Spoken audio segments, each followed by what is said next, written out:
The knife tool in Affinity Designer is the perfect tool for cutting up your shapes. But if you've just tried to freehand your knife cuts, you may have found the results imprecise and awkward. In this video, we'll look at how to use the knife tool with precision and how to make your art and designs look their best. So, let's check it out.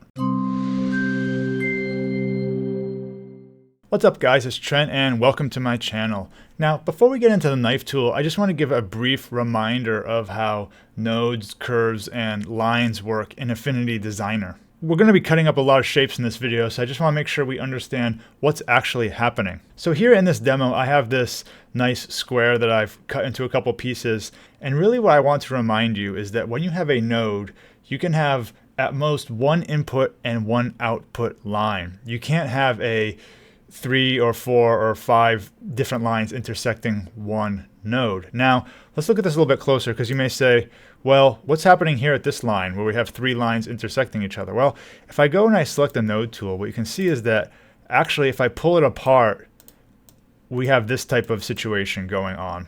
And that's actually the case everywhere where you see these multiple points intersecting here. So I'll drag this apart. And you can see that we always have this situation. So as we go through this video, we're going to be making lots of cuts, and really this is what we're doing. We're adding an extra vertices so that we can pull things apart like this. Maybe you've seen pie charts, and this is a common situation with this cross intersection here. Well, once again, if I go to my node tool, this is just separate kind of little pie slices overlapping each other there. Now, to be clear, I can select all those points at once and move them around, so that's useful. So it looks like there's one vertex there, but actually there's multiple ones. And if I click on them, I'm dragging it around. But, don't be fooled. What's really happening is we have these multiple nodes on top of each other. And that's what's creating this intersection effect there. And on the edges also here. Okay, so let's start looking at the knife tool. And the knife tool, if you've never used it before, it's this one over here, hotkey K. When you select it, you have a variety of options up here. And I'll say up front, the UI here is a little strange because some options, they will or won't do things depending on what else you have selected. So that may not make sense now, but I'll explain it as we go. Now when you select the knife tool, what happens next kind of depends on what you have selected already. So here there's this star. I don't have it selected, so the knife tool is gonna, when I drag it, it's actually gonna make me select something.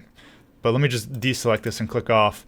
If I did have this star selected already and I selected the knife tool, now I'd go right into the knife tool. And right now I'm in freehand mode, which basically you can tell because I don't have straight line selected, I don't have stabilizer selected. This is just freehand. And this is kind of the thing most people start off with. You just click and drag your mouse. And, it can be kind of wobbly and stuff, but that's the way it goes with the mouse. And you just let go. And now it's cut through my shape. Now, if I undo that, something that you can also do is, the quicker you drag it, the less points you get. So you can kind of see like how wobbly it was based on how many control points I got. So when I drag really slowly, it's less likely to be precise than if I kind of drag quickly. Now the good news is you don't really have to worry about how steady your hand is. If you click and hold Shift, it'll do a straight line in one of these 45-degree angles. So this is quite useful. Now, as I showed earlier, when you do this, what are you actually doing? Well, you are cutting the shape apart like that. Now one thing you want to be careful of, I just accidentally did this, is this part here is selected. When I drag through my star there, nothing happens because my star is not selected. So make sure you're actually cutting through what you have selected. Now what you can also do is enable auto close. So that is this icon here. If I click that, so auto close will automatically, as you guessed, close your shape. And what it does is when you let go of the mouse, it just draws a straight line back to where you started. So the key point to remember about this is it goes back to where you started your click. So if I start my click out here and I drag around, when I let go now, it's going to go straight back to where I began. So that's why that line went that way.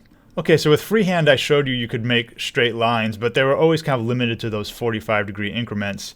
If you want to just make arbitrary straight lines, what you can do is when you select the knife tool, you can enable this option here, straight line. And now when you click and drag, it's always going to be a straight line from your source point. So I can do that. I can drag a line this way. And it's just a more convenient way of drawing straight lines. And I can also do 45-degree angles with the straight line tool just by holding shift, just like the other tool. So I can get those perfect 45-degree angles or 90-degree angles if I want to go straight up and down. Okay, so now things get more interesting. I can enable rope mode. So if I have my object selected, I do my knife tool, and the rope stabilizer is this option here. And if you click it and move it for the first time, you're not going to notice any difference.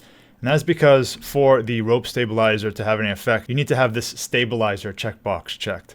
So this is kind of one of those things where I mentioned it's a little strange about the UI here, where you kind of need to know a little bit about multiple things being selected. So anyway, let's look into what it does. So if you look at my cursor here, I'm going to click and drag, and you can notice there's this red line, and it's almost like a little piece of rope, and I'm dragging along my cut here. And what's really interesting about this is it allows you to kind of do these really sharp turns. So I can click and drag, and if you just want to do these really hairpin tight turns, the rope tool is the way to do it. Now if you want to kind of play with the rope size and the precision of the rope tool, you can adjust this window size and also do the window stabilizer option here. So you can see I cranked it up to something pretty big. So you can see the rope's a lot longer here, and it really depends on kind of what you're going for. But you can see this would be a really cool way to make waves or something else with sharp edges. So one other thing to keep in mind with the knife tool is you can cut across multiple objects at once. So I have two different curves here, this sun and a cloud, and pretty simply I can select my knife tool, and let's say I just want to do a straight line through all of them. I still have my rope mode selected, but that's okay. You can see it just cuts through both of them, and my sun is two different parts and my cloud is two different parts there. Okay, so something to note is the effect that cutting has on gradients and effects. So let's look at that real quick. I have this example object here. It's a cog, one of the default shapes, and I have a gradient going through it. And I also have an effects here of a drop of an outer shadow, I should say. So let's look at what happens if I cut it, and I'll make a copy just so we can see the original here. So I'll select my knife tool. I'll just do my straight line, and I'll go right through it. And you can see what happened. Let's pull it apart a little bit. It kind of looks like the gradient went away, but actually I believe it is still there. If you actually drag out the lines, you can see the gradient effect is still there, but it's kind of shifted. So it's kind of strange like that. What I would recommend doing is just selecting your objects. You can select both of them and just like reapplying the gradient so it's there. Let me undo that. You may have seen this over here. This gradient shifting, this kind of shows when the gradient is shifted based on some effect you did. I have an upcoming video on gradients where I'll talk more about this, but you can just ignore it for now, and what I would do is just, again, redo your gradient as you see fit. Now what you do notice also is that the effects were actually pretty nicely converted to our new shapes. So the drop shadow is still there in both our new pieces. So that kind of was preserved. But those are just little subtleties of the knife tool when you're using gradients and effects and things like that. Something to be aware of. Let's look at a more practical demo. Here I have this donut shape I created, and it's not really that complex. The only kind of complicated thing is just these sprinkles, but everything else is just a curve. You know, the base is a curve. I put a drop shadow effect on it, so we'll see what happens there like I showed in my last demo. So what I'm going to do is I'm going to select everything there, and if you just have the group selected, it actually won't cut through it. So you have to actually have the things inside of it selected. So I'll do that there. This is so everything inside my group is selected, and I'll do the knife tool, and I'll do freehand, just kind of give it like a wavy effect. And you can see it's basically cut in half. Now the shadows are looking kind of strange. What I'll do is I'll select one half of it, and I'm just clicking and holding shift here, and I'll just pull it apart. It's pretty cool where we cut this donut in parts. So you could see if you had some type of shape you wanted to cut up, this would be one way to do it. We could go and we could make further refinements to it, like maybe we wanted to take a bite out of this piece a little bit more.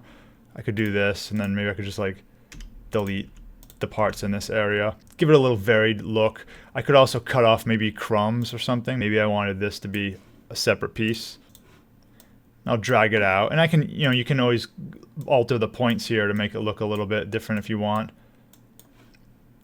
I could even copy this and maybe shrink it to make it look smaller. And you can change the strokes too for those pieces.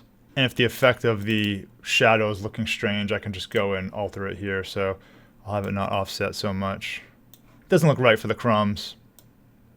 But that's how you could cut up a more complicated shape. By the way, one other thing I want to mention with this donut example, and this is something that might give you trouble, is if you have all this selected, if you have scale with object selected when you cut something, it can look kind of strange. So for example, look at the edges. Watch what happens when I let go. The edges become really thick. I'm not exactly sure why that happens. So what I recommend doing is if you see something strange like that, make sure you have scale with object turned off. And then when you cut through your strokes, your edges won't be distorted. So check this if you're getting odd effects. And finally, just in case the point hasn't been driven home, you can edit vectors that you've downloaded from the internet or gotten from some type of asset library. So this is a palm tree vector I have here. And maybe I just want the tree. Maybe I don't want the island at all. Well, what I can do, I can again select my knife tool and I can just make a cut there. With that simple cut, now I can just take my tree and do what I want with it, and I can delete the rest. So the knife tool is very useful for editing vectors that someone else gave you or you found somewhere, and maybe you just want to tailor them more for your needs. So that's the knife tool. Probably the scenario I use it the most often in is that last scenario I showed you where I have a vector that I downloaded and I just want to cut it up and alter it a little bit. If you have any questions, feel free to leave a comment below. Thanks for watching, and I'll see you in the next video.